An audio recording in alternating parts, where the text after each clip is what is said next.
ನಮಸ್ಕಾರ ಗೆಳೆಯರಿ, stock market Kannada ಚಾನಲ್ಗೆ ಸ್ವಾಗತ ಸುಸ್ವಾಗತ. ಗೆಳೆಯರಿ, ವಿಡಿಯೋದಲ್ಲಿ ಇವತ್ತಿನ ನಮ್ಮ ಮಾರ್ಕೆಟ್ ಪರ್ಫಾರ್ಮೆನ್ಸ್ ನ ಜೊತೆಗೆ ಹಲವಾರು ಇಂಡಿವಿಜುವಲ್ ಸ್ಟಾಕ್ ಗಳಿಗೆ ಸಂಬಂಧಪಟ್ಟಂತ ಅಪ್ಡೇಟ್ ಗಳನ್ನ ತಿಳ್ಕೊಳ್ಳುವಂತ ಪ್ರಯತ್ನವನ್ನು ಮಾಡೋಣ. ಇವತ್ತು ನಮ್ಮ ಮಾರ್ಕೆಟ್ ಅಲ್ಲಿ ಒಂದಷ್ಟು ಒಳ್ಳೆಯ ಪರ್ಫಾರ್ಮೆನ್ಸ್ ನೋಡ್ಲಿಕ್ಕೆ ಸಿಕ್ತು. ಅದರ ಹಿಂದಿನ ಕಾರಣಗಳೇನಾದ್ರೂ ಸ್ಪೆಷಲ್ ಇದೆಯಾ, ಹಾಗೆ ಹಲವು ಸ್ಟಾಕ್ ಗಳಿಗೆ ಸಂಬಂಧಪಟ್ಟಂತ ಅಪ್ಡೇಟ್ ಗಳನ್ನು ಕೂಡ ನಾವು ತಿಳ್ಕೊಳ್ಳುವಂತ ಪ್ರಯತ್ನವನ್ನ ಮಾಡೋಣ.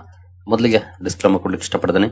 ಇಲ್ಲಿ ಕವರ್ ಮಾಡ್ತಿರುವಂತ ಯಾವುದೇ ಸ್ಟಾಕ್ ಅನ್ನು ಕೂಡ ರೆಕಮೆಂಡ್ ಮಾಡ್ತಿಲ್ಲ. ನೀವು ಫರ್ದರ್ ಸ್ಟಡಿ ಮಾಡಿ ಡಿಸಿಷನ್ ತಗೊಳ್ಬಹುದು. ಆಸ್ ಎಜುಕೇಶನಲ್ ಪರ್ಪಸ್ ನಾನು ಈ ವಿಡಿಯೋ ನಿಮ್ಮ ಮುಂದೆ ತರ್ತಾ ಇದ್ದೀನಿ.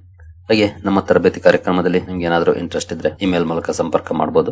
ಏನು ಮಾರ್ಕೆಟ್ ಕಡೆ ಬಂದ್ರೆ ನಮ್ಮ ನಿಫ್ಟಿಯಲ್ಲಿ ನೋಡಬಹುದು, ಇವತ್ತು 103 ಪಾಯಿಂಟ್ಸ್ 0.41% ಪಾಸಿಟಿವ್ ಪರ್ಫಾರ್ಮೆನ್ಸ್ ನೋಡಲಿಕ್ಕೆ ಸಿಕ್ಕಿದೆ. ಮಾರ್ನಿಂಗ್ ವಿಡಿಯೋದಲ್ಲಿ ನಾವು ಗಿಫ್ಟ್ ನಿಫ್ಟಿ ಪರ್ಫಾರ್ಮೆನ್ಸ್ ನೋಡಿದಾಗ ಸ್ಲೈಟ್ಲಿ ಡೌನ್ ಅಲ್ಲಿ ಟ್ರೇಡ್ ಆಗ್ತಿತ್ತು ಅಥವಾ ಫ್ಲಾಟಿಶ್ ಇಂಡಿಕೇಶನ್ ಇತ್ತು. ಅದೇ ರೀತಿ ಓಪನಿಂಗ್ ಕೂಡ ಫ್ಲಾಟಿಶ್ ಆಗೇ ಇತ್ತು ಅಂತ ಏನು ಬಿಗ್ ಡಿಫರೆನ್ಸ್ ಆಗ್ಲಿಲ್ಲ. 181 ನಿನ್ನೆ ಕ್ಲೋಸಿಂಗ್ ಇತ್ತು. ಇವತ್ತಿನ ಓಪನಿಂಗ್ ನೋಡಬಹುದು 167 ಆಯ್ತು. ಅಂದ್ರೆ 14 ಪಾಯಿಂಟ್ಸ್ ಡೌನ್ ಅಲ್ಲೇ ಆಯ್ತು. ಬಟ್ ಆನಂತರ ಒಳ್ಳೆ ಪರ್ಫಾರ್ಮೆನ್ಸ್ ಕೂಡ ನೋಡ್ಲಿಕ್ಕೆ ಸಿಕ್ತು. ಹಾಗೆ ಎಲ್ಲೂ ಏನ್ ನೆಗೆಟಿವ್ ಆಗ್ಲಿಲ್ಲ. ಆನಂತರ ಓಪನಿಂಗ್ ಮಾತ್ರ ಡೌನ್ ಅಲ್ಲಿ ಆಯ್ತು. ಬಟ್ ಆನಂತರ ಮತ್ತೇನು ಎಲ್ಲೂ ನೆಗೆಟಿವ್ ಆಗ್ಲಿಲ್ಲ. ಒಳ್ಳೆ ಪರ್ಫಾರ್ಮೆನ್ಸ್ ಕಂಟಿನ್ಯೂ ಆಯ್ತು. ಇವನ್ ಕೊನೆವರೆಗೂ ಕೂಡ ಡಿಸೆಂಟ್ ಪರ್ಫಾರ್ಮೆನ್ಸ್ ನಮ್ಮ ಮಾರ್ಕೆಟ್ ಅಲ್ಲಿ ಇವತ್ತು ನೋಡ್ಲಿಕ್ಕೆ ಸಿಕ್ಕಿದೆ. ಓವರ್ ಆಲ್ 103 ಪಾಯಿಂಟ್ಸ್ ಅಪ್ ಅಲ್ಲಿ ನಮ್ಮ ನಿಫ್ಟಿ ಇವತ್ತು ಕ್ಲೋಸಿಂಗ್ ಅನ್ನ ಕೊಟ್ಟಿದೆ. ಇನ್ನು ಸೆನ್ಸೆಕ್ಸ್ ಕಡೆ ಬಂದ್ರೆ ಇಲ್ಲೂ ಕೂಡ ನೋಡಬಹುದು 328 ಪಾಯಿಂಟ್ಸ್ 0.4% ಪಾಸಿಟಿವ್ ಪರ್ಫಾರ್ಮೆನ್ಸ್ ಇದೆ. ಸೇಮ್ ಚಾರ್ಟ್ ಪ್ಯಾಟರ್ನ್ ನೋಡ್ಲಿಕ್ಕೆ ಕಾಣುತ್ತೆ. ಆಕ್ಚುಲಿ ಇಲ್ಲೂ ಕೂಡ ಸ್ವಲ್ಪ ಡೌನ್ ಅಲ್ಲೇ ಓಪನ್ ಆಗಿದ್ದು ನೋಡಬಹುದು. ಓಪನಿಂಗ್ ಅನ್ನ 82,075, ನಿನ್ನೆ ಕ್ಲೋಸಿಂಗ್ ಇತ್ತು 82,172. ಅಂದ್ರೆ ನಿಯರ್ಲಿ 100 ಪಾಯಿಂಟ್ಸ್ ಡೌನ್ ಅಲ್ಲಿ ಓಪನ್ ಆಯ್ತು. ಬಟ್ ಆನಂತರ ಒಳ್ಳೆ ರಿಕವರಿ ಕಂಡು ಬಂದು ಓವರ್ ಆಲ್ 328 ಪಾಯಿಂಟ್ಸ್ ಅಪ್ ಅಲ್ಲಿ ನಮ್ಮ ಮಾರ್ಕೆಟ್ ಇವತ್ತು ಕ್ಲೋಸಿಂಗ್ ಅನ್ನ ಕೊಟ್ಟಿದೆ. ಇನ್ನು ಬ್ರಾಡ್ ಮಾರ್ಕೆಟ್ ಇಂಡೈಸಸ್ ಯಾವ ರೀತಿ ಪರ್ಫಾರ್ಮ್ ಮಾಡಿದ್ವು ಅಂತ ನೋಡಿದ್ರೆ ನಿಫ್ಟಿ ನೆಕ್ಸ್ಟ್ 50 ನಲ್ಲಿ 0.24% ಪಾಸಿಟಿವ್ ಪರ್ಫಾರ್ಮೆನ್ಸ್ ಇದೆ. ನಿಫ್ಟಿ 100 ಅಲ್ಲಿ 0.38% ಪಾಸಿಟಿವ್ ಇದೆ. ನಿಫ್ಟಿ 200 0.4% ಪಾಸಿಟಿವ್ ಇದೆ. ನಿಫ್ಟಿ 500 0.4% ಅಥವಾ 0.41% ಪಾಸಿಟಿವ್ ಇದೆ. ಓವರ್ ಆಲ್ ನಿಫ್ಟಿ 50 ಇಂದ ನಿಫ್ಟಿ 500 ವರೆಗೂ 0.2 ಇಂದ 0.4% ವರೆಗೂ ಪಾಸಿಟಿವ್ ಪರ್ಫಾರ್ಮೆನ್ಸ್ ನೋಡ್ಲಿಕ್ಕೆ ಸಿಕ್ತು. ಇವತ್ತು ಡಿಸೆಂಟ್ ಪರ್ಫಾರ್ಮೆನ್ಸ್ ಬಂದಿದೆ ಅಂತಾನೆ ಹೇಳ್ಬೋದು ಇವತ್ತಿನ ಪರ್ಫಾರ್ಮೆನ್ಸ್ ಅನ್ನು ನೋಡಿದ್ರೆ. ಇಲ್ಲಿ ಇನ್ನು ಮಿಡ್ ಕ್ಯಾಪ್ ಕಡೆ ಬಂದ್ರೆ ಮಿಡ್ ಕ್ಯಾಪ್ 50 ನಲ್ಲಿ ನೋಡಬಹುದು 0.56% ಪಾಸಿಟಿವ್ ಇದೆ. ಮಿಡ್ ಕ್ಯಾಪ್ 100 0.46% ಪಾಸಿಟಿವ್ ಇದೆ. ಮಿಡ್ ಕ್ಯಾಪ್ 150 0.41% ಪಾಸಿಟಿವ್ ಇದೆ. ಇಲ್ಲಿ 0.4 ಇಂದ 0.5% ವರೆಗೂ ಪಾಸಿಟಿವ್ ಪರ್ಫಾರ್ಮೆನ್ಸ್ ಬಂದಿದೆ ಮಿಡ್ ಕ್ಯಾಪ್ ಶೇರುಗಳಲ್ಲಿ. ಇನ್ನು ಸ್ಮಾಲ್ ಕ್ಯಾಪ್ ಕಡೆ ಬಂದ್ರೆ ಸ್ಮಾಲ್ ಕ್ಯಾಪ್ 100 0.74% ಅಪ್ ಆಗಿದೆ. ಸ್ಮಾಲ್ ಕ್ಯಾಪ್ 50 0.95% ಅಪ್ ಆಗಿದೆ. ಸ್ಮಾಲ್ ಕ್ಯಾಪ್ 250 0.62% ಅಪ್ ಆಗಿದೆ. ಅಂದ್ರೆ compare to large mid small cap ಅಲ್ಲಿ ಇವತ್ತು ಒಳ್ಳೆ ಪರ್ಫಾರ್ಮೆನ್ಸ್ ನೋಡ್ಲಿಕ್ಕೆ ಸಿಕ್ಕಿದೆ. ನೆನ್ನೆ ಮಿಡ್ ಕ್ಯಾಪ್ ಚೆನ್ನಾಗಿ ಪರ್ಫಾರ್ಮ್ ಮಾಡಿತ್ತು. ಇವತ್ತು ಸ್ಮಾಲ್ ಕ್ಯಾಪ್ ಚೆನ್ನಾಗಿ ಪರ್ಫಾರ್ಮ್ ಮಾಡಿದೆ compare to large and mid cap. ಇನ್ನು ಮೈಕ್ರೋ ಕ್ಯಾಪ್ ಯಾವ ರೀತಿ ಪರ್ಫಾರ್ಮ್ ಮಾಡ್ತು ಅಂತ ನೋಡಿದ್ರೆ ಇಲ್ಲೂ ಕೂಡ ಒಳ್ಳೆ ಪರ್ಫಾರ್ಮೆನ್ಸ್ ಇದೆ. 0.68% ಅಪ್ ಅಲ್ಲಿ ಕ್ಲೋಸಿಂಗ್ ಕಂಡು ಬಂದಿದೆ. ನಿನ್ನೆ ಸ್ವಲ್ಪ ನೆಗೆಟಿವ್ ಇಂಪ್ಯಾಕ್ಟ್ ಆಗಿತ್ತು. ಇವತ್ತು ಮೋರ್ ದನ್ 0.5% ಪಾಸಿಟಿವ್ ಅಲ್ಲಿ ಮೈಕ್ರೋ ಕ್ಯಾಪ್ ಇಂಡೆಕ್ಸ್ ಕ್ಲೋಸಿಂಗ್ ಅನ್ನ ಕೊಟ್ಟಿದೆ.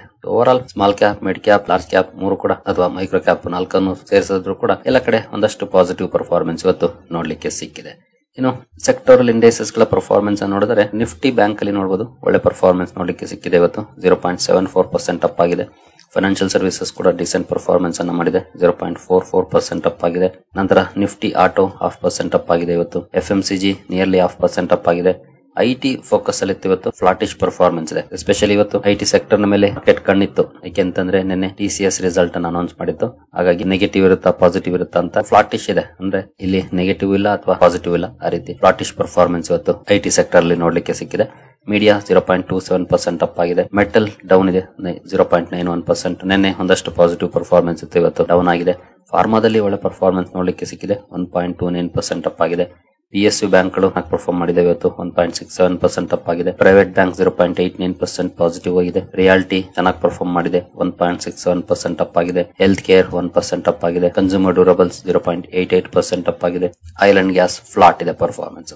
ಓವರ್ ಆಲ್ ಮೆಜಾರಿಟಿ ಸೆಕ್ಟರ್ಸ್ ಇವತ್ತು ಪಾಸಿಟಿವ್ ಅಲ್ಲೇ ಕ್ಲೋಸಿಂಗ್ ಅನ್ನು ಕೊಟ್ಟಿದ್ದೇವೆ. ಐಟಿ ಮಾತ್ರ ಸ್ವಲ್ಪ ಫ್ಲಾಟಿಶ್ ಅಥವಾ ರೆಡ್ ಅಲ್ಲಿ ಪರ್ಫಾರ್ಮ್ ಮಾಡಿತು. ಹಾಗೆ ಮೆಟಲ್ ಕೂಡ ಇವತ್ತು ನೆಗೆಟಿವ್ ಆಯ್ತು, ನಿಯರ್ಲಿ 1%. ಇನ್ನು ಉಳಿದ ಸೆಕ್ಟರ್ಸ್ ಎಲ್ಲ ಒಳ್ಳೆ ಪರ್ಫಾರ್ಮೆನ್ಸ್ ಅನ್ನ ಮಾಡಿದೆ. ಇವನ್ ಆಯಿಲ್ ಅಂಡ್ ಗ್ಯಾಸ್ ಕೂಡ ಫ್ಲಾಟ್ ಪರ್ಫಾರ್ಮೆನ್ಸ್ ಅನ್ನ ಮಾಡ್ತು. ಔಟ್ ಪರ್ಫಾರ್ಮ್ ಮಾಡಿದವು ಅಂತಂದ್ರೆ ರಿಯಾಲಿಟಿ ಹಾಗೆ PSU ಬ್ಯಾಂಕ್ಸ್, ಫಾರ್ಮಾ ಇವುಗಳಲ್ಲಿ ತುಂಬಾ ಒಳ್ಳೆ ಪರ್ಫಾರ್ಮೆನ್ಸ್ ನೋಡ್ಲಿಕ್ಕೆ ಸಿಕ್ತು. ಇವನ್ ಹೆಲ್ತ್ ಕೇರ್ ಕೂಡ ಚೆನ್ನಾಗಿ ಕಾಂಟ್ರಿಬ್ಯೂಷನ್ ಅನ್ನ ಮಾಡಿದೆ ಇವತ್ತು ನಮ್ಮ ಮಾರ್ಕೆಟ್ ಗೆ ಅಂತಾನೆ ಹೇಳ್ಬೋದು. ಅಲ್ಲೂ ಕೂಡ ಮೋರ್ ದನ್ 1% ಪಾಸಿಟಿವ್ ಇದೆ. ನಮ್ಮ ಮಾರ್ಕೆಟ್ ಅಂತೂ ಈ ರೀತಿಯ ಪಾಸಿಟಿವ್ ಪರ್ಫಾರ್ಮೆನ್ಸ್ ಅನ್ನ ಮಾಡ್ತು. ಗ್ಲೋಬಲ್ ಮಾರ್ಕೆಟ್ಸ್ ಯಾವ ರೀತಿ ಪರ್ಫಾರ್ಮ್ ಮಾಡ್ತಿದ್ದೇವೆ ಅಂತ ನೋಡಿದ್ರೆ ನೋಡಬಹುದು, ಯುರೋಪಿಯನ್ ಮಾರ್ಕೆಟ್ ಗಳಲ್ಲಿ ಏನಂತ ಪಾಸಿಟಿವ್ ಇಲ್ಲ, ನೆಗೆಟಿವ್ ಪರ್ಫಾರ್ಮೆನ್ಸ್ ಇದೆ. ಮೆಜಾರಿಟಿ ಮಾರ್ಕೆಟ್ಸ್ ರೆಡ್ ಅಲ್ಲೇ ಕಾಣ್ತಿದ್ದಾವೆ. ಹಾಗೆ ಏಷ್ಯನ್ ಮಾರ್ಕೆಟ್ ಕಡೆ ಬಂದ್ರೆ ಏಷ್ಯನ್ ಮಾರ್ಕೆಟ್ಸ್ ಅಲ್ಲೂ ಕೂಡ ಅಂತ ಪಾಸಿಟಿವ್ ಪರ್ಫಾರ್ಮೆನ್ಸ್ ಏನಿಲ್ಲ. ಕೆಲವು ಮಾರ್ಕೆಟ್ಸ್ ಅಲ್ಲೇ ಪಾಸಿಟಿವ್ ಅಲ್ಲಿ ಕಾಣ್ತಿದೆ. ಇನ್ನುಳಿದ ಮೆಜಾರಿಟಿ ಮಾರ್ಕೆಟ್ಸ್ ನೆಗೆಟಿವ್ ಅಲ್ಲಿ ಇದಾವೆ. ಅಂದ್ರೆ ಗ್ಲೋಬಲ್ ಟ್ರೆಂಡ್ಸ್ ಏನು ಪಾಸಿಟಿವ್ ಇಲ್ಲ ಹಂಗ್ ನೋಡಿದ್ರೆ. ಇವತ್ತು ಮಾರ್ಕೆಟ್ ಅಂತೂ ಚೆನ್ನಾಗಿ ಪರ್ಫಾರ್ಮ್ ಮಾಡಿದೆ ಅಥವಾ ಡಿಸೆಂಟ್ ಪರ್ಫಾರ್ಮೆನ್ಸ್ ಅನ್ನ ಮಾಡಿದೆ. ಬಟ್ ಗ್ಲೋಬಲ್ ಕ್ಯೂಸ್ ಏನು ಅಷ್ಟೇನು ಚೆನ್ನಾಗಿಲ್ಲ. ಬಟ್ ಸ್ಟಿಲ್ ನಮ್ಮ ಮಾರ್ಕೆಟ್ ಒಳ್ಳೆ ಪರ್ಫಾರ್ಮೆನ್ಸ್ ಅನ್ನೇ ಮಾಡಿದೆ ಇವತ್ತು. ಇನ್ನು ಇವತ್ತಿನ ನಮ್ಮ ಮಾರ್ಕೆಟ್ ನ ಈ ರೀತಿಯ ಒಳ್ಳೆ ಪರ್ಫಾರ್ಮೆನ್ಸ್ ನ ಹಿಂದೆ ಏನಾದ್ರೂ ಕಾರಣಗಳಿದ್ಯಾ ಅಂತ ನೋಡಿದ್ರೆ ಸ್ಪೆಷಲ್ ಅನ್ನೋ ರೀತಿ ಏನ್ ಕಾರಣಗಳಿಲ್ಲ. ಬಟ್ ನಿಮ್ಗೆ ಎಲ್ರಿಗೂ ಗೊತ್ತಿರೋ ಹಾಗೆ ಲಾಸ್ಟ್ 3 ಟ್ರೇಡಿಂಗ್ ಸೆಷನ್ ಅಲ್ಲಿ FIS ನೆಟ್ ಬೈಯರ್ಸ್ ಆಗಿದ್ದಾರೆ. ಅದೊಂದು ಪಾಸಿಟಿವ್ ಔಟ್ಲುಕ್ ಆಸ್ ಆಫ್ ನಾವು ನೋಡ್ಲಿಕ್ಕೆ ಕಾಣ್ತಾ ಇದೆ. ಅದನ್ನ ಹೊರತುಪಡಿಸಿದ್ರೆ ನಮ್ಮ ಮಾರ್ಕೆಟ್ ಒಂದಷ್ಟು ಕರೆಕ್ಷನ್ ಆಗಿತ್ತು. FIS ಈಗ ಮತ್ತೆ ವಾಪಸಾತಿ ಮಾಡೋ ಲಕ್ಷಣ ಕಾಣ್ತಿರೋದ್ರಿಂದ ಒಂದಷ್ಟು ಪಾಸಿಟಿವ್ ಸೆಂಟಿಮೆಂಟ್ ನೋಡ್ಲಿಕ್ಕೆ ಸಿಕ್ಕಿದೆ ಅಂತಾನೆ ಹೇಳ್ಬೋದು. ನೋಡೋಣ ಇದೇ ಮೊಮೆಂಟಮ್ ಕಂಟಿನ್ಯೂ ಆಗತ್ತಾ ಮುಂದುವರೆದು ಅಂತ. ಇನ್ನು ಇತರೆ ಸುದ್ದಿಗಳ ಕಡೆ ಬರೋದಾದ್ರೆ ವಿವರ್ಕ್ ಇಂಡಿಯಾ IPO ಲಿಸ್ಟಿಂಗ್ ಇತ್ತು. ಇವತ್ತು ಫ್ಲಾಟ್ ಲಿಸ್ಟಿಂಗ್ ಆಯ್ತು. ಮಾರ್ನಿಂಗ್ ವಿಡಿಯೋದಲ್ಲಿ ನಾವು ಗ್ರೇ ಮಾರ್ಕೆಟ್ ಪ್ರೀಮಿಯಂ ಅನ್ನ ನೋಡಿದ್ವಿ, 0 ಇತ್ತು. ಅದೇ ರೀತಿ ಫ್ಲಾಟಿಶ್ ಆಗಿ ಲಿಸ್ಟಿಂಗ್ ಆಯ್ತು ಇವತ್ತು ವಿವರ್ಕ್ IPO. ಇನ್ನು ಇಂಡಿವಿಜುವಲ್ ಸ್ಟಾಕ್ ಗಳ ಕಡೆ ನಾವು ಬರೆದರೆ ಟಾಟಾ ಕನ್ಸಲ್ಟೆನ್ಸಿ ಸರ್ವಿಸಸ್ ಅಥವಾ TCS ನಿನ್ನೆ ರಿಸಲ್ಟ್ ಅನ್ನು ಅನೌನ್ಸ್ ಮಾಡಿತ್ತು. ರಿಸಲ್ಟ್ ಗೆ ಯಾವ ರೀತಿ ರಿಯಾಕ್ಷನ್ ಬರುತ್ತೆ ಅನ್ನೋಂತ ಕುತೂಹಲ ಇತ್ತು. ರಿಯಾಕ್ಷನ್ ನೋಡಬಹುದು 1% ಡೌನ್ ಇದೆ. ಸ್ಟಾಕ್ ಗ್ಯಾಪ್ ಡೌನ್ ಅಲ್ಲೇ ಓಪನ್ ಆಯ್ತು. ನಂತರ ಕೂಡ ಡೌನ್ ಪರ್ಫಾರ್ಮೆನ್ಸ್ ಬಂತು ಬಿಟ್ರೆ ಎಲ್ಲೂ ರಿಕವರಿ ಮೋಡ್ ಗೆ ಬರಲಿಲ್ಲ. ಮಾರ್ಕೆಟ್ ಅಂತೂ ಸ್ವಲ್ಪ ಡಿಸಪಾಯಿಂಟ್ಮೆಂಟ್ ಅನ್ನೇ ತೋರಿಸಿದೆ TCS ಶೇರ್ ಅಲ್ಲಿ ಇವತ್ತು. ಜೊತೆಗೆ ಟಾಟಾ ಗ್ರೂಪ್ ಅಲ್ಲಿ ಕೆಲವೊಂದು ಸಮಸ್ಯೆಗಳು ಕೂಡ ಕಂಡು ಬರ್ತಿದೆ. ಹಲವು ಸುದ್ದಿಗಳು ಬರ್ತಾ ಇದೆ. ಬಹುಶಃ ಅದು ಕೂಡ ಇಂಪ್ಯಾಕ್ಟ್ ಅನ್ನ ಮಾಡಿರಬಹುದೇನೋ ಕಂಪನಿಯ ಈ ರೀತಿಯ ಪರ್ಫಾರ್ಮೆನ್ಸ್ ಗೆ. ಇನ್ನು IT ಸೆಕ್ಟರ್ ನ ದಿಗ್ಗಜ ಕಂಪನಿ ECS ರಿಸಲ್ಟ್ ಅನೌನ್ಸ್ ಮಾಡಿದ್ರಿಂದ ಇತರೆ ಶೇರ್ಗಳು ಕೂಡ ಫೋಕಸ್ ಅಲ್ಲಿದ್ದು ಇನ್ಫೋಸಿಸ್ ಅಲ್ಲಿ ನೋಡಬಹುದು ಸ್ವಲ್ಪ ಮಟ್ಟಿಗೆ ಪಾಸಿಟಿವ್ ಅಥವಾ ಫ್ಲಾಟಿಶ್ ಪರ್ಫಾರ್ಮೆನ್ಸ್ ಇದೆ. ಹಾಗೆ ವಿಪ್ರೋದಲ್ಲಿ ಪರ್ಫಾರ್ಮೆನ್ಸ್ ಅನ್ನು ನೋಡಿದ್ರೆ ಮೋರ್ ದನ್ 1% ಪಾಸಿಟಿವ್ ಇದೆ. ವಿಪ್ರೋ ಹಾಗೂ ಇನ್ಫೋಸಿಸ್ ಪಾಸಿಟಿವ್ ಅಲ್ಲಿ ಯಾಕೆ ಮಾಡಿದೆ, ಏನು ನೆಗೆಟಿವ್ ಆಗಲಿಲ್ಲ. ಬಟ್ TCS ಅಂತ 1% ನೆಗೆಟಿವ್ ಅಲ್ಲಿ ಕ್ಲೋಸಿಂಗ್ ಅನ್ನ ಕೊಟ್ಟಿದೆ. ಇನ್ನು ಟಾಟಾ ಎಲ್ಎಕ್ಸಿ ಕೂಡ ಫೋಕಸ್ ಅಲ್ಲಿ ಇತ್ತು. ಯಾಕಂದ್ರೆ ನಿನ್ನೆ ಈ ಕಂಪನಿ ಕೂಡ ರಿಸಲ್ಟ್ ಅನೌನ್ಸ್ ಮಾಡಿತ್ತು. ಇಯರ್ ಕಂಪನಿಯ ಪರ್ಫಾರ್ಮೆನ್ಸ್ ಡೌನ್ ಇತ್ತು, ಬಟ್ ಕ್ವಾರ್ಟರ್ಲಿ ಸ್ಲೈಟ್ಲಿ ಇಂಪ್ರೂವ್ಮೆಂಟ್ ಇತ್ತು. ಹಾಗಾಗಿ ಯಾವ ರೀತಿ ರಿಯಾಕ್ಷನ್ ಬರುತ್ತೆ ಅನ್ನೋ ಕುತೂಹಲ ಇತ್ತು. ನೋಡಬಹುದು 3% ಡೌನ್ ಅಲ್ಲಿ ಸ್ಟಾಕ್ ಕ್ಲೋಸಿಂಗ್ ಅನ್ನ ಕೊಟ್ಟಿದೆ ಇವತ್ತು ಟಾಟಾ ಎಲ್ಎಕ್ಸಿ. ಇನ್ನು ಅಫ್ಘಾನ್ಸ್ ಇನ್ಫ್ರಾಸ್ಟ್ರಕ್ಚರ್ ಕೂಡ ಫೋಕಸ್ ಅಲ್ಲಿ ಇತ್ತು. ಕಾರಣ ಕಂಪನಿಗೆ 576 ಕೋಟಿ ಆರ್ಡರ್ ಸಿಕ್ಕಿತ್ತು. ಅದಕ್ಕೆ ಯಾವ ರೀತಿ ರಿಯಾಕ್ಷನ್ ಬರುತ್ತೆ ಅನ್ನೋ ಕುತೂಹಲ ಇತ್ತು. ಬಟ್ ರಿಯಾಕ್ಷನ್ ಅಂತ ನೆಗೆಟಿವ್ ಇದೆ. 576 ಕೋಟಿ ಆರ್ಡರ್ ಏನು ಪಾಸಿಟಿವ್ ಇಂಪ್ಯಾಕ್ಟ್ ಅನ್ನ ಮಾಡಿಲ್ಲ ಅಫ್ಘಾನ್ ಇನ್ಫ್ರಾದಲ್ಲಿ. ನಂತರ NTPC ಗ್ರೀನ್ ಎನರ್ಜಿ ಕೂಡ ಫೋಕಸ್ ಅಲ್ಲಿತ್ತು. ಕಾರಣ ಕಂಪನಿ ಗುಜರಾತ್ ಸರ್ಕಾರದ ಜೊತೆ ವಿಂಡ್ ಹಾಗೂ ಸೋಲಾರ್ ಪ್ಲಾಂಟ್ ಗೆ ಸಂಬಂಧಪಟ್ಟಂತೆ ಒಪ್ಪಂದಗಳನ್ನ ಮಾಡಿಕೊಂಡಿತ್ತು. ಈ ಕಾರಣದಿಂದ ಸುದ್ದಿಲಿತ್ತು. ಒಳ್ಳೆ ಪರ್ಫಾರ್ಮೆನ್ಸ್ ಕೂಡ ನೋಡ್ಲಿಕ್ಕೆ ಸಿಕ್ಕಿದೆ NTPC ಗ್ರೀನ್ ಅಲ್ಲಿ ಇವತ್ತು. ನಂತರ ನ್ಯಾಟ್ಕೋ ಫಾರ್ಮಾ ಫೋಕಸ್ ಅಲ್ಲಿತ್ತು. ಜೊತೆಗೆ ತುಂಬಾ ಒಳ್ಳೆ ಪರ್ಫಾರ್ಮೆನ್ಸ್ ಕೂಡ ಬಂದಿದೆ. ನೋಡಬಹುದು 3.5% ಅಪ್ ಅಲ್ಲಿ ಸ್ಟಾಕ್ ಕ್ಲೋಸಿಂಗ್ ಅನ್ನ ಕೊಟ್ಟಿದೆ. ಅದಕ್ಕೆ ಕಾರಣ ಅಂತಂದ್ರೆ ಕಂಪನಿಗೆ ಸಂಬಂಧಪಟ್ಟಂತೆ ಬಂದಂತಹ ಸುದ್ದಿ ನೋಡಬಹುದು. HC allows firm to sell Risdiplam in India. ಅದರಲ್ಲೂ ಡೆಲ್ಲಿ ಹೈಕೋರ್ಟ್ ಕಂಪನಿಯ Risdiplam ಸೇಲ್ಸ್ ಗೆ ಅನುಮತಿಯನ್ನ ಕೊಟ್ಟಿದೆ. ಈ ಸುದ್ದಿ ಸ್ಟಾಕ್ ಅಲ್ಲಿ ಒಂದಷ್ಟು ಪಾಸಿಟಿವ್ ಇಂಪ್ಯಾಕ್ಟ್ ಅನ್ನ ಮಾಡಿದೆ ಇವತ್ತು. ಹಾಗಾಗಿ 3.5% ಅಪ್ ಅಲ್ಲಿ ನ್ಯಾಟ್ಕೋ ಫಾರ್ಮಾ ಕ್ಲೋಸಿಂಗ್ ಅನ್ನ ಕೊಟ್ಟಿದೆ. ಇನ್ನು 5 ಪೈಸಾ ಕ್ಯಾಪಿಟಲ್ ಕೂಡ ನಿನ್ನೆ ರಿಸಲ್ಟ್ ಅನ್ನು ಅನೌನ್ಸ್ ಮಾಡಿತ್ತು. ರಿಸಲ್ಟ್ ಡೌನ್ ಇತ್ತು. ಮಾರ್ನಿಂಗ್ ವಿಡಿಯೋದಲ್ಲಿ ಮೆನ್ಷನ್ ಮಾಡಿದ್ದೆ ನಾನು. ರಿಯಾಕ್ಷನ್ ಕೂಡ ಡೌನ್ ಇದೆ. ನೋಡಬಹುದು 6% ಡೌನ್ ಅಲ್ಲಿ ಸ್ಟಾಕ್ ಇವತ್ತು ಕ್ಲೋಸಿಂಗ್ ಅನ್ನ ಕೊಟ್ಟಿದೆ. ಗ್ಯಾಪ್ ಡೌನ್ ಅಲ್ಲಿ ಓಪನ್ ಆಗಿ ಅನಂತರ ಒಳ್ಳೆ ಅಪ್ ಆಯ್ತು. ಬಟ್ ಸಸ್ಟೈನ್ ಆಗಲಿಲ್ಲ, ಡೌನ್ ಆಗಿ ಅದರಲ್ಲೂ ಕೊನೆಯಲ್ಲಿ ನೋಡಬಹುದು ಯಾವ ರೀತಿ ಡೌನ್ ಆಗಿದೆ ಅಂತ. 6% ಡೌನ್ ಅಲ್ಲಿ ಸ್ಟಾಕ್ ಇವತ್ತು ಕ್ಲೋಸಿಂಗ್ ಅನ್ನ ಕೊಟ್ಟಿದೆ. ನೆಕ್ಸ್ಟ್ ಕೋಲ್ಟೆ ಪಾಟೀಲ್ ಡೆವಲಪರ್ಸ್ ಕೂಡ ಫೋಕಸ್ ಅಲ್ಲಿತ್ತು. ಕಾರಣ ಕಂಪನಿ ಪುಣೆಯಲ್ಲಿ 7.5 ಎಕರೆ ಲ್ಯಾಂಡ್ ಪರ್ಚೇಸ್ ಮಾಡಿದೆ. ಎಸ್ಟಿಮೇಟೆಡ್ ಗ್ರಾಸ್ ಡೆವಲಪ್ಮೆಂಟ್ ವ್ಯಾಲ್ಯೂ 1400 ಕೋಟಿ ಅಂತ ಹೇಳಲಾಗ್ತಿದೆ. ಈ ಸುದ್ದಿ ಕಾರಣಕ್ಕೆ ಸ್ಟಾಕ್ ಫೋಕಸ್ ಅಲ್ಲಿತ್ತು. ನಿಯರ್ಲಿ 1% ಅಪ್ ಅಲ್ಲಿ ಸ್ಟಾಕ್ ಇವತ್ತು ಕ್ಲೋಸಿಂಗ್ ಅನ್ನ ಕೊಟ್ಟಿದೆ. ನಂತರ M&B ಎಂಜಿನಿಯರಿಂಗ್ ಕೂಡ ಫೋಕಸ್ ಅಲ್ಲಿತ್ತು. ಕಾರಣ ನೋಡಬಹುದು ಕಂಪನಿಗೆ 98 ಕೋಟಿ ಡೊಮೆಸ್ಟಿಕ್ ಆರ್ಡರ್ ಸಿಕ್ಕಿದೆ. Pre engineered steel building project ಗೆ ಸಂಬಂಧಪಟ್ಟಂತೆ ಈ ಸುದ್ದಿ ಕಾರಣಕ್ಕೆ ಸ್ಟಾಕ್ ಫೋಕಸ್ ಅಲ್ಲಿತ್ತು. ಜೊತೆಗೆ ಒಳ್ಳೆ ಪರ್ಫಾರ್ಮೆನ್ಸ್ ಕೂಡ ನೋಡ್ಲಿಕ್ಕೆ ಸಿಕ್ತು. ಮೋರ್ ದನ್ 3.5% ಅಪ್ ಅಲ್ಲಿ ಸ್ಟಾಕ್ ಇವತ್ತು ಕ್ಲೋಸಿಂಗ್ ಅನ್ನ ಕೊಟ್ಟಿದೆ M&B ಎಂಜಿನಿಯರಿಂಗ್. ಇನ್ನು JSW ಸ್ಟೀಲ್ ಲಿಮಿಟೆಡ್ ಕೂಡ ಸುದ್ದಿಯಲ್ಲಿತ್ತು. ಕಾರಣ company steel production data release ಮಾಡಿತ್ತು. ಇಯರ್ ಒಳ್ಳೆ ಇಂಪ್ರೂವ್ಮೆಂಟ್ ಇದೆ. 17% ರೈಸ್ ಆಗಿದೆ ಸ್ಟೀಲ್ ಪ್ರೊಡಕ್ಷನ್ ಅಲ್ಲಿ. ಕೆಪಾಸಿಟಿ ಯುಟಿಲೈಸೇಷನ್ 92% ನೋಡ್ಲಿಕ್ಕೆ ಸಿಕ್ಕಿದೆ. ಈ ರೀತಿಯ ಡೇಟಾನ ರಿಲೀಸ್ ಮಾಡಿತ್ತು. ಬಟ್ ಅದು ಸ್ಟಾಕ್ ಅಲ್ಲಿ ಪಾಸಿಟಿವ್ ಇಂಪ್ಯಾಕ್ಟ್ ಅನ್ನ ಮಾಡಲಿಲ್ಲ. ಮೋರ್ ದನ್ 0.5% ಡೌನ್ ಅಲ್ಲಿ ಸ್ಟಾಕ್ ಇವತ್ತು ಕ್ಲೋಸಿಂಗ್ ಅನ್ನ ಕೊಟ್ಟಿದೆ JSW ಸ್ಟೀಲ್.